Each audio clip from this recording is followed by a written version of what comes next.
Quem tem razão? Eleição na Câmara deve ter caráter ideológico? O apoio presidencial e a frente ampla partidária polarizam agora a disputa. Teremos também eleições ao Senado, mas a maior polarização é exatamente na Câmara. E para debater esse assunto, nós contamos com a participação do Paulo Teixeira, que é deputado federal pelo PT de São Paulo, e Coronel Tadeu, que é deputado federal pelo PSL também de São Paulo. Deputado Paulo Teixeira, boa tarde. Boa tarde, Coronel Tadeu, e boa tarde a todos os ouvintes da Rádio Jovem Pan. Coronel Tadeu, boa tarde. Boa tarde, Denise. Boa tarde, Paulo. Boa tarde a todos que estão nos ouvindo e nos vendo. Bom, nós conferimos há pouco o lançamento da candidatura, foi feita aí de Baleia Rossi, uma frente ampla de partidos que se coloca a favor da democracia e do qual o Partido dos Trabalhadores também faz parte, também está apoiando. Teve muita discussão antes do partido tomar essa decisão.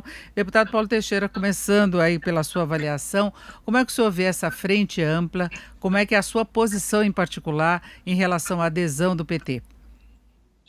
Olha, Denise, inicialmente eu me posicionei que nós deveríamos ter um candidato da esquerda e depois, no segundo turno, apoiar aquele que melhor tivesse dentro desse bloco que está o Baleia Rossi. E o PT, a maioria, entendeu que deve apoiar Baleia Rossi. E assim estou já no apoio do Baleia Rossi.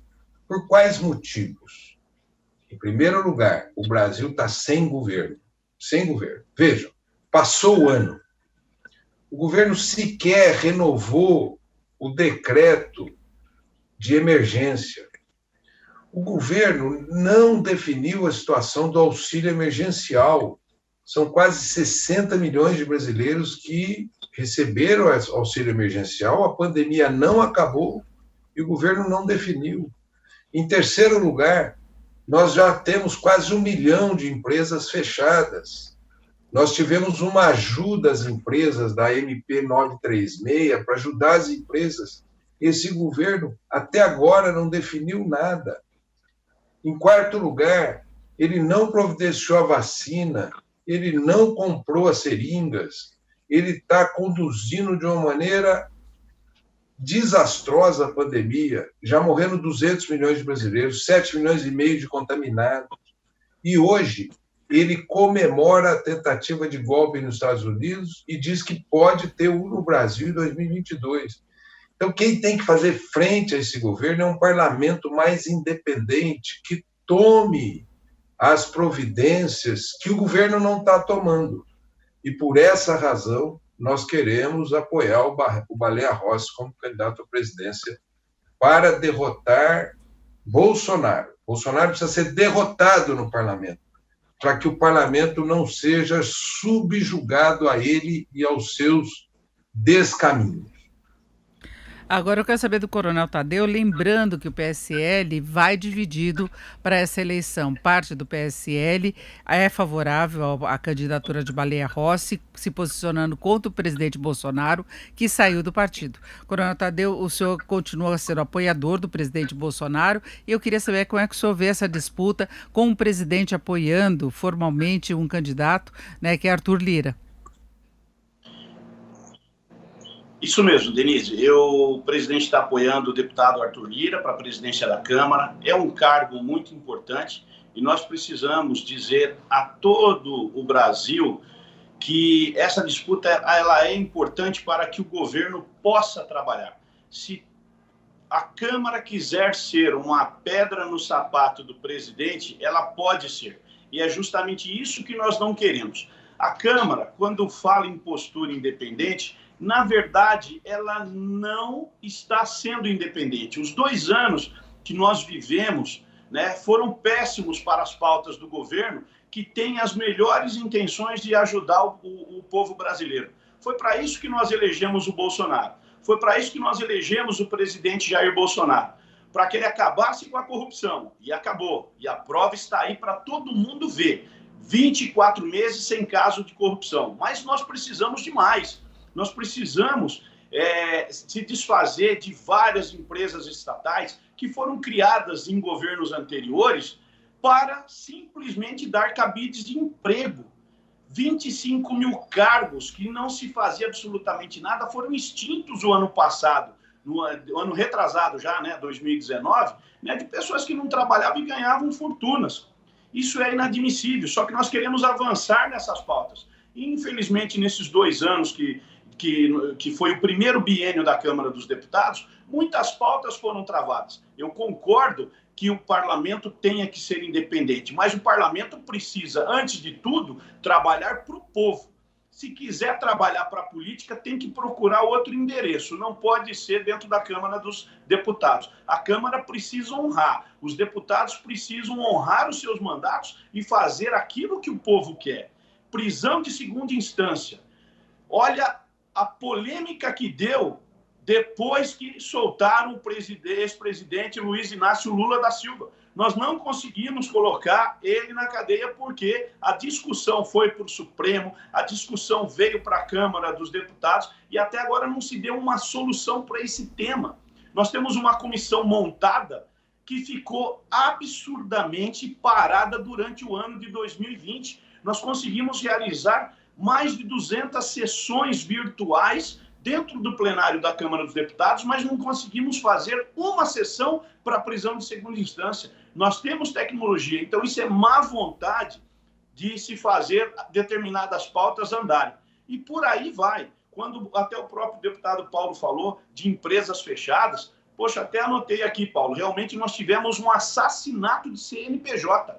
Assassinato de CNPJ. São empresários que fecharam suas portas e aí destruiu-se uma cadeia de produção, de empregos, de geração de renda, né? Mas quem fez isso? Não foi o governo Bolsonaro. Veio a pandemia e ficou-se aquele discurso. A economia nós vemos depois nós vamos ver a economia. Que depois veio a economia? Isso é uma irresponsabilidade de governadores que se tornaram ditadores nos seus estados com a anuência do Supremo Tribunal Federal. Foi o Supremo Tribunal Federal que tirou poderes do presidente da República, conferiu esses poderes presidenciais aos governadores para ditarem regras nos seus estados, que sobrepuseram a figura do prefeito que não podia fazer absolutamente nada, e aí se matou mesmo, Paulo. Concordo com você. Se matou muito CNPJ, acabou-se com muito emprego, por uma irresponsabilidade do Supremo Tribunal que foi se meter num assunto onde não era chamado.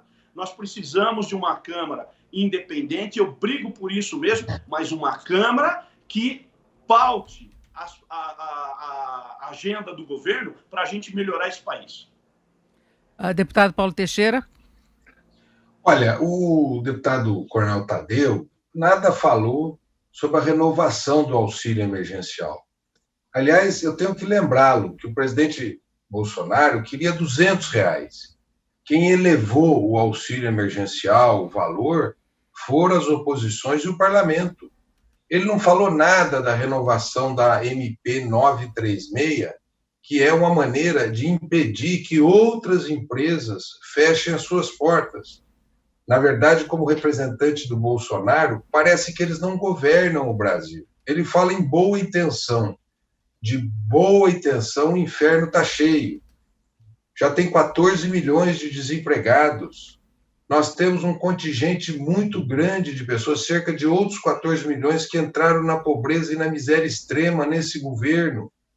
É um governo desconcertado, tentou dar um golpe de Estado no Brasil esse ano. O Brasil era a 6ª economia do mundo, passou a 13ª economia do mundo. Nós estamos perdendo espaço, porque o presidente não tem política para nada. Ontem ele disse, eu não tenho o que fazer. Ora, se ele não tem o que fazer, se retire da presidência da República.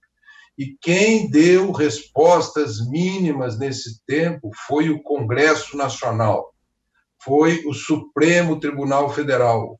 O presidente ficou saindo sem máscara, estimulando o povo a ir à rua sem máscara, estimulando o povo a ir à rua para contrair o coronavírus, que ele mesmo contraiu. E, por último, sobre corrupção. Ora, o que me dizem do Queiroz, o que dizem das rachadinhas lá no Rio de Janeiro, do Flávio Bolsonaro, e sobre o presidente Lula, eu tenho certeza, o Supremo vai anular, porque o Sérgio Moro foi um político que vestiu toga e fez política para ser ministro, para ser candidato à presidência, e se deu mal, porque ele se misturou ao Bolsonaro. Assim, isso tudo vai mudar. Por isso, nós queremos um Congresso independente, que cuide da vida do povo, que providencie a renovação do auxílio emergencial, que providencie os benefícios da MP 936 para as empresas, que garanta ao povo brasileiro vacina gratuita, não vacinar o andar de cima, mas vacinar o povão do Brasil, que esse presidente parece que nunca se preocupou, ele tentou inclusive impedir o desenvolvimento de uma vacina. Nós queremos voltar o crescimento, queremos emprego, queremos a preservação da Amazônia, não ele estimular a destruição da Amazônia e do Pantanal como ele fez. Eu me lembro do Dia do Fogo, que ele desmontou todo o sistema brasileiro de fiscalização de incêndios e de desmatamentos. O maior desmatamento da história do Brasil se deu em 2020. E assim, nós precisamos de governo. Esse está dormindo. Agora, deputado Paulo Teixeira... A melhor foto dele é aquela foto dele sentado na cadeira de deputado dormindo. Agora, deputado... Dizendo agora ontem, eu não sei o que fazer, eu não tenho o que fazer. A gente vê essa discussão para a presidência da Câmara muito focada na figura do presidente Bolsonaro, ou contra, a favor, meio que deixando de lado quem são os candidatos, até mesmo o perfil deles. E eu lembro, deputado Paulo Teixeira, que tem divergências de posicionamento entre os partidos que estão apoiando. Baleia Rossi, por exemplo, apresentou a proposta de reforma tributária que já está em tramitação na Câmara. Ele tem uma postura reformista, assim como o partido dele, assim como o DEM, que também o apoia. Já o PT coloca algumas limitações em determinadas reformas, tem uma postura diferente, inclusive no que se refere a benefícios sociais, em relação a outras questões. Daria para conciliar tudo isso no caso de Baleia Rossi sair vitorioso? E depois eu quero saber do Coronel Tadeu como é que ficaria também a pauta de votações com a eleição eventualmente do candidato apoiado pelo presidente Bolsonaro. Mas como é que esses partidos que apoiam Baleia Rossi vão lidar com divergências de posição? Denise, nós temos divergência de posição com Baleia Rossi. Inclusive, ele fez parte daquele golpe de 16, que nós não nos esquecemos disso. Agora, na reforma tributária, a proposta dele é a proposta de simplificação dos impostos, que eu sou favorável. Mas na proposta que nós levamos para ele, nós colocamos no programa e ele aceitou que tenha que ter tributação sobre lucros e dividendos, tributação sobre grandes fortunas e sobre grandes heranças. Porque o Brasil é um país que quem paga imposto são os pobres, é a classe trabalhadora. E os ricos enriquecem cada dia mais e não pagam impostos. Então, nós colocamos para ele uma agenda em que ele concordou. Por exemplo, o Coronel Tadeu falou em vender estatais. Eles estão destruindo a Petrobras, vendendo as coligadas. Eles querem vender os Correios, eles querem vender o Banco do Brasil, querem vender a Caixa Econômica, que tem o crédito agrícola, tem os benefícios sociais. Nós somos contra essas vendas. E colocamos isso no programa do Baleia Rossi. E vamos trabalhar para impedir que isso aconteça. Por isso, nós queremos acabar com o risco de destruir a democracia brasileira. E nós queremos aprovar no Congresso Nacional a lei em defesa do Estado Democrático de Direito. Quem tentar dar golpe de Estado, como aconteceu nos Estados Unidos ontem, terá que ser preso. E o Bolsonaro disse que isso pode acontecer no Brasil se não tiver voto impresso. 90% do povo brasileiro acredita na urna eletrônica, mas ele está querendo abrir uma portinha para um golpe de Estado que a gente tem que evitar. Por isso é importante um parlamento independente. Coronel Tadeu, eu queria saber exatamente dessas divergências de pauta. O senhor acredita que Arthur Lira levaria adiante essas reformas que o país espera? A gente vê que, em relação a determinadas pautas, do ponto de vista econômico, o governo ainda não tem um consenso de fato e tem a divisão do seu próprio partido, que eu coloquei de início, que vai votar dividido para a presidência da Câmara. Sim, Denise. O Arthur Lira ele se propõe a fazer aquilo que não foi feito nos 2 primeiros anos. Votar as pautas que precisam ser votadas. Nós estamos com uma reforma tributária há muito tempo parada. Tem até a PEC 45, que é o projeto de reforma tributária de autoria do Baleia Rossi. Temos uma outra proposta que veio do Senado e temos uma terceira proposta que veio do governo. Foi-se instalada uma comissão para discutir a reforma tributária, que, se eu não me engano, o próprio deputado Aguinaldo Ribeiro é o presidente dessa comissão ou o relator. Não me lembro ao certo, mas parece que é o relator. Onde está essa comissão? Essa comissão não andou. E é um assunto importante. É um assunto de extrema importância para nós ajustarmos a tributação no nosso país, que é por demais complexa. Aliás, se eu não me engano, a PEC 45 do Baleia Rossi, ela chama-se UBS, né? É alguma coisa parecida, simplificação de impostos, junta 5 impostos em apenas um, e aí sim seguimos à frente. Há brigas entre os governos estaduais. E cadê a discussão que nós esperávamos para 2020? A exemplo da prisão em segunda instância, essa comissão pouco trabalhou.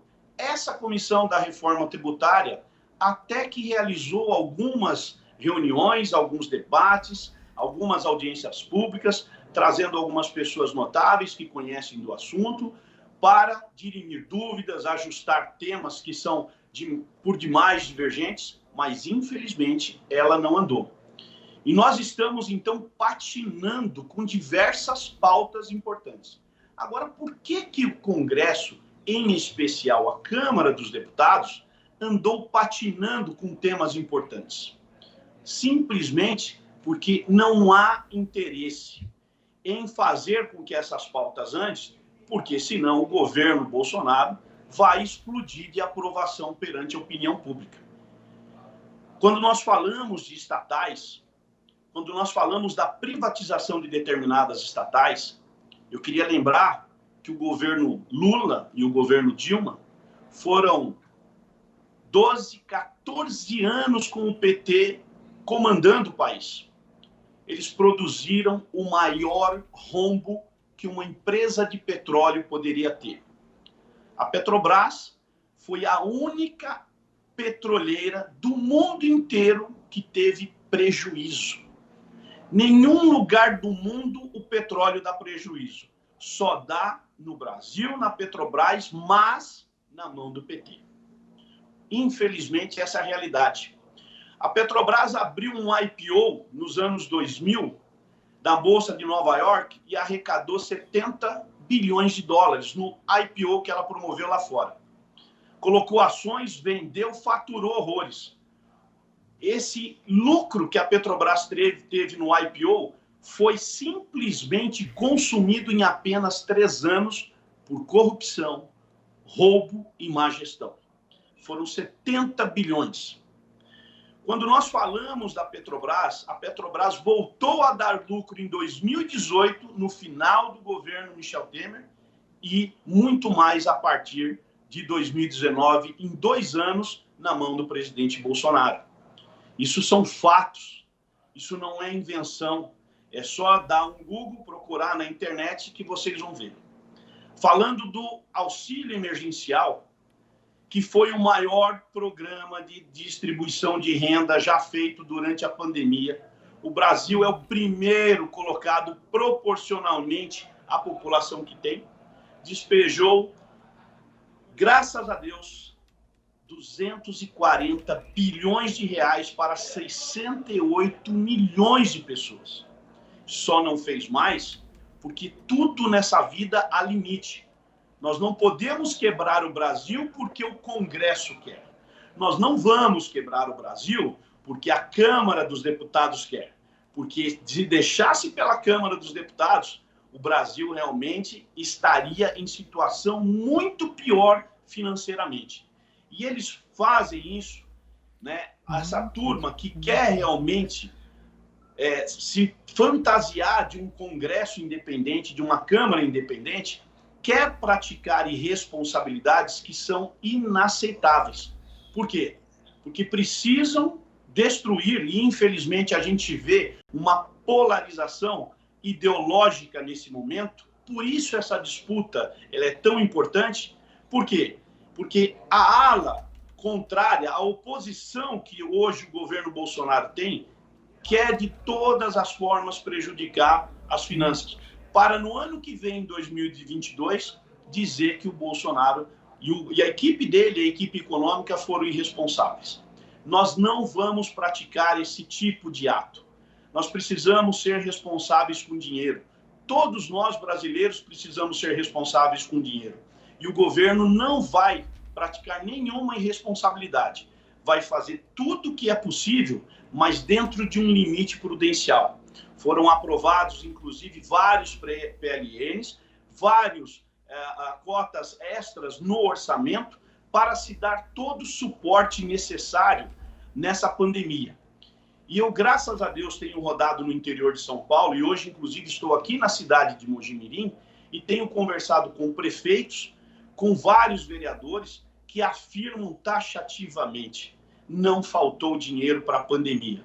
O que está faltando é responsabilidade de alguns governadores que são contrários ao presidente Bolsonaro, e um exemplo claro é o governador João Dória do estado de São Paulo, que tem procurado de formas pontuais, com decisões pontuais, cada vez mais prejudicar a vida do brasileiro para tentar atingir o político presidente Jair Bolsonaro. Existe dentro do PSL, Denise, respondendo aqui a sua última questão sobre o PSL eu não digo mais que ele está dividido. Ele tem uma maioria já consolidada de deputados que vai apoiar o Arthur Lira pelas propostas que ele tem. Não só pelas propostas, mas porque também pensa no país, pensa no povo brasileiro, e nós temos que dar o suporte para o presidente tocar o Brasil. Nós temos que dar suporte para que a população brasileira tenha aquilo que merece. A distribuição dos recursos federais não são recursos políticos, é dinheiro do povo. Não existe orçamento público, existe um orçamento que é feito com o dinheiro do povo. Nós precisamos ter a responsabilidade, e todos os 513 deputados precisam ter essa responsabilidade, porque muitos ainda tratam esse dinheiro como se fosse deles. Uma mente tacanha, retrógrada, e é inaceitável. É por isso que essa ala bolsonarista do PSL vai, com mais de 30 deputados, apoiar o deputado federal Arthur Lira, e hoje, na parte da tarde, deve estar sendo anunciado o nome de todos esses deputados, por conta dessa responsabilidade. Isso se chama responsabilidade com compromisso de ajudar o povo brasileiro. Nenhum de nós, e eu esperava que nenhum dos 513 deputados, quisessem trazer a disputa ideológica, porque a eleição é só o ano que vem. 2021 é ano para se trabalhar, é ano para se debater. Se tiver que esticar o auxílio emergencial, nós vamos discutir esse assunto. Mas jamais acusar o presidente Bolsonaro de que ele não quer fazer isso. Vamos discutir o assunto, e aí sim, e o lugar para discutir esse assunto chama-se Câmara dos Deputados e comissões temáticas. Então vamos ser responsáveis e trabalhar 2021, 2022 até chegar às eleições. No período das eleições, entramos em campo e aí cada um que defenda o seu candidato. Bom, Coronel Tadeu, daqui a pouco vamos chegar ao final. Eu gostaria de ouvir agora o deputado Paulo Teixeira a respeito das afirmações feitas agora. Olha, eu escutei com muita atenção o discurso do Coronel Tadeu. No discurso dele não teve o tema da vacina, da seringa, da renovação do auxílio emergencial, da renovação dos benefícios da MP 936. Não teve nada disso. Ele vai fazendo, e o discurso dele, um bom entendedor, é o discurso do governo, é o discurso do Paulo Guedes, é o discurso da restrição de qualquer gasto social para continuar pagando juro alto, para continuar privatizando, pegando o patrimônio público e botando na mão dos colegas, dos amigos, daqueles mais queridos do Paulo Guedes. Esse é o que eles querem fazer no Congresso Nacional. A vida do povo, para eles, que se lasque, porque eles não falam no que o povo está precisando. Como é que vai tirar as pessoas da pobreza e da miséria? Como é que vai retirar as pessoas da fome extrema? Como é que vai vacinar rapidamente? Vejam, já 50 países já estão vacinando o seu povo. Alguém sabe me dizer se tem algum brasileiro que foi vacinado? Tem. Tem brasileiro que foi vacinado na Inglaterra, tem brasileiro que foi vacinado nos Estados Unidos, mas aqui no Brasil, não. Porque não é uma questão para esse presidente da República. E ele quer ganhar o Congresso Nacional para fazer essa política perversa. Tem dinheiro, sim. O lucro operacional das reservas deixadas pelo presidente Lula e Dilma deram 500 bi de lucro. Se custou 200 do auxílio emergencial, ainda assim teve dinheiro para as empresas, para os estados e municípios, e pode continuar a pagar o auxílio emergencial nesse ano. Isso não é irresponsabilidade. Irresponsabilidade é deixar as pessoas numa pandemia sem nenhuma proteção. Isso sim é irresponsabilidade. Irresponsabilidade é um presidente da República que sai às ruas sem máscara, estimulando, deseducando o povo brasileiro. Enquanto todo mundo pede para as pessoas tomarem cuidado, ele é que estimula o contato, brinca com o tema da máscara, diz que não usou máscara no Guarujá para não contaminar os peixinhos. Isso é um cidadão que a melhor fala dele foi feita ontem. Eu não tenho o que fazer. Acho que uma pessoa que está na presidência da República e diz eu não tenho o que fazer, ele não devia presidir o país e não deveria querer ter o Congresso submisso a ele e às perversas políticas econômicas e sociais que ele tem e ameaça a democracia. Ele foi o último presidente da República a reconhecer a vitória do Biden. E ele ontem comemorou o golpe nos Estados Unidos e já anunciou que pode dar um golpe aqui no Brasil. Nós não podemos deixar as instituições sob o controle desse homem. E ele mexeu na Câmara, porque ele podia ficar fora da disputa. E se ele ficasse fora da disputa, a disputa seria mais livre. Quando ele entrou na disputa, ele mostrou que ele quer um Congresso submisso a ele. E um Congresso que faça as políticas dele. E vejam o discurso aqui que vocês acabaram ouvindo, de restrições, desse ajuste cruel que eles estão fazendo e que levam a vida do povo, não levam em consideração. Para eles, não importa. Vamos fechando por aqui o nosso debate. Fica mais do que evidente o caráter ideológico que assumiu essa disputa para a eleição da presidência da Câmara, que vai acontecer agora no começo do mês de fevereiro. Não é uma Câmara bastante dividida, e depois ficam as dúvidas em relação à implementação da agenda, que é importante, que é fundamental para o país, não apenas do ponto de vista econômico. Eu agradeço muito a participação do Paulo Teixeira, que é deputado federal pelo PT de São Paulo, e também do Coronel Tadeu, que é deputado federal pelo PSL de São Paulo. Muito obrigada aos dois. Uma boa tarde a você que esteve com a gente até agora. Obrigada pela audiência, obrigada pela companhia.